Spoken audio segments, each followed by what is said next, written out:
सभी किसान भाइयों को, नौजवान भाइयों को हाथ जोड़ के नमस्कार, राम राम, सत श्री अकाल, सलाम, जय जवान, जय किसान, जय भारत। मेरे भाइयों, आज संयुक्त किसान मोर्चा की नेशनल लेवल की एक बहुत बड़ी मीटिंग हुई जिसमें सभी किसान नेताओं ने भाग लिया और इस मीटिंग में आगामी रणनीति बनाई गई आंदोलन की और कई बड़े फैसले लिए गए। पहला फैसला यह लिया गया कि 6 तारीख को यानी 6 मार्च को केएमपी और केजीपी को 5 घंटे के लिए किसान जाम करेंगे। 11 से 4 बजे तक किसान जो रोड केएमपी को कनेक्ट करते हैं, जो टोल है केएमपी के ऊपर, वहां पे किसान शांतिपूर्वक तरीके से धरना देंगे और केएमपी व केजीपी को पूरे तरीके से ब्लॉक कर देंगे, उसको बंद कर देंगे। जनता को परेशान करना हमारा उद्देश्य बिल्कुल भी नहीं है, इसीलिए ये हमने जो केएमपी और केजीपी को रोकने का कार्यक्रम है ये सिर्फ 5 घंटे का रखा है। हमारा उद्देश्य तो इस कार्यक्रम के माध्यम से यह है कि जो मोदी सरकार कुंभकर्णी रूपी नींद सो रही है वो उस नींद से जागे। जो मोदी सरकार सत्ता के नशे में आज चूर है उसके नशे को चूर चूर किया जाए, ये हमारा उद्देश्य है। दूसरा आज कार्यक्रम यह तय किया गया है 8 मार्च को अंतर्राष्ट्रीय महिला दिवस के दिन हम सभी धरनों पे पूरे देश में महिला दिवस मनाएंगे। आज ये आंदोलन इतना मजबूत है उसके पीछे हमारी मातृ शक्ति है। जब किसान धरनों पे बैठा है पिछले 97 दिनों से, तो पीछे घर में, गांव में हमारी माताएं बहनें, हमारी महिला शक्ति, हमारी नारी शक्ति पूरा खेती बाड़ी का काम संभाल रही हैं और पूरे घर को चला रही हैं। हमारी माताओं बहनों के बिना यह आंदोलन शायद इतना मजबूत नहीं हो पाता। तो उन माताओं बहनों के योगदान को हम एक्नॉलेज करते हैं और अपनी मातृ शक्ति को सैल्यूट करते हुए 8 तारीख को संयुक्त किसान मोर्चा पूरे देश भर में सभी धरनों के ऊपर यह कार्यक्रम मना रहा है हमारी मातृ शक्ति के मान सम्मान में। तीसरी बात यह तय की गई है कि 12 मार्च को कलकत्ता में संयुक्त किसान मोर्चा के नेता जाएंगे और वहां के लोकल संगठनों ने एक बहुत बड़ी रैली का आयोजन किया है किसानों और मजदूरों के समर्थन में। यह पूरे तरीके से नॉन पॉलिटिकल है, गैर राजनीतिक है। वहां पे हमारे नेता किसानों और मजदूरों को जगाएंगे और आह्वान करेंगे उनसे कि जो भारतीय जनता पार्टी किसानों के ऊपर 3 काले कानून जबरदस्ती थोप रही है, जो भारतीय जनता पार्टी किसानों के लिए एमएसपी गारंटी कानून नहीं बना रही है, जो भारतीय जनता पार्टी किसानों की शहादत का मजाक उड़ा रही है, उस भारतीय जनता पार्टी को सबक सिखाने का समय आ गया है। और आगामी चुनाव में जो 5 राज्यों में चुनाव होने हैं, उन चुनाव में हमारे किसान भाई, हमारे नौजवान भाई, हमारे मजदूर भाई भारतीय जनता पार्टी को वोट बिल्कुल भी ना डालें। हम किसी के लिए वोट नहीं मांगेंगे, हम किसी के लिए चुनाव प्रचार नहीं करेंगे, हम सिर्फ इतना कहेंगे कि बीजेपी को वोट नहीं देना है।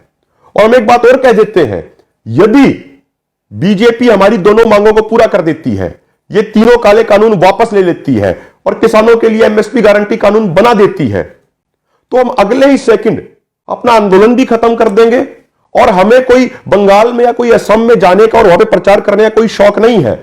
हमें सड़कों पे बैठने का, कड़कड़ाती ठंड और इतनी गर्मी में सड़कों पे बैठने का कोई शौक नहीं है। सरकार यदि हमारी दोनों मांगों को पूरा करेगी तो हम सरकार को धन्यवाद कहेंगे और हाथ जोड़ के अपने गांव में उठे चले जाएंगे, अपने परिवारों के साथ रहेंगे, अपनी खेती बाड़ी को संभालेंगे, अपने काम धंधे संभालेंगे। लेकिन यदि ये भारतीय जनता पार्टी इसी तरीके का रुख रखेगी किसानों के प्रति, नौजवानों के प्रति, समाज के प्रति, तो ये समाज मिलके ऐसी राजनीतिक पार्टियों की जड़ों को उखाड़ फेंकने का काम करेगा। और एक और बात हम कहना चाहते हैं, ये भारतीय जनता पार्टी के मंत्री, अधिकारी, सरकार के जो आईएएस अधिकारी हैं, मंत्री हैं, ये 11 दौर की बैठकों में किसान नेताओं को ये नहीं समझा पाए कि ये कानून किस तरीके से अच्छे हैं, जबकि किसान नेताओं ने ये साफ कर दिया, सरकार के सामने एक एक पॉइंट खोल के रख दिया कि किस तरीके से 3 काले कानून किसानों के लिए मौत के फरमान है। हमने बताया कि किसानों के लिए एमएसपी गारंटी कानून क्यों जरूरी है। और जब हमारे किसान नेता विज्ञान भवन में बातें रखते थे तो न सरकार के मंत्रियों के पास कोई जवाब होता था, न सरकार के अधिकारियों के पास जवाब होता था। अब यह भारतीय जनता पार्टी की सरकार क्या कर रही है, ये कह रहे हैं कि ये गांव गांव में जाएंगे और किसानों को इन कानूनों के फायदे समझाएंगे। लेकिन हम देख चुके हैं कि सबसे पहले हरियाणा में कैमला गांव में जब हरियाणा के मुख्यमंत्री वहां पर एक पंचायत करना चाह रहे थे तो किसानों ने शांतिपूर्वक तरीके से मुख्यमंत्री का विरोध किया और उनके मंच को उखाड़ दिया, उनके हेलीपैड को उखाड़ दिया। और जहां तक मेरी जानकारी है, आजादी के बाद ऐसा पहली बार हुआ होगा कि जब किसी प्रदेश का मुख्यमंत्री एक जगह पर रैली नहीं कर पाता है। किसान इतना ज्यादा अपने ही प्रदेश के मुख्यमंत्री का विरोध कर रहे हैं शांतिपूर्वक तरीके से कि मुख्यमंत्री को वहां से भागना पड़ता है। अभी कुछ दिन पहले उत्तर प्रदेश के सोरम गांव में भाजपा के लोग जबरदस्ती गांव में घुसने का प्रयास करते हैं मंत्री संजीव बाल्यान के साथ। किसान उनका विरोध कर रहे हैं शांतिपूर्वक तरीके से, उनको रोक दे रहे हैं और उसके बाद भाजपा के कार्यकर्ता और भाजपा के गुंडे किसानों के साथ मारपीट करते हैं। और अभी 2 दिन पहले भारतीय जनता पार्टी के एक और सांसद हरियाणा में एक कार्यक्रम में जा रहे थे, वहां किसानों ने शांतिपूर्वक तरीके से उनका विरोध किया और शांतिपूर्वक तरीके से विरोध करने वाले किसानों के खिलाफ 200 एफआईआर दर्ज कर दी गई हरियाणा पुलिस द्वारा। हम ये कहना चाहते हैं प्रशासन से, चाहे वो 2 लाख एफआईआर दर्ज कर दे, ये किसान ना तो दबेगा, ना ये किसान डरेगा, ना ये किसान झुकेगा, ना ये किसान पीछे हटेगा। जितना हमें दबाने का प्रयास किया जाएगा, हम उतना ही अधिक मजबूत होकर सामने आएंगे। और एक अंतिम बात आपको कहना चाहते हैं, अभी 1 दिन पहले कुछ गलत तरह के लोगों ने हरियाणा में रहबरे आजम दीन बंधु छोटू राम जी की मूर्ति को तोड़ दिया। ये इस तरह के लोग, गलत तरह के लोग समाज में नफरत फैलाने का प्रयास कर रहे हैं। हम ये कहना चाहते हैं, संयुक्त किसान मोर्चा ये कहता है कि जो महापुरुष होते हैं वो किसी एक जाति या किसी एक धर्म के नहीं होते, वो पूरे देश के होते हैं, पूरी समाज के होते हैं, पूरी दुनिया के होते हैं।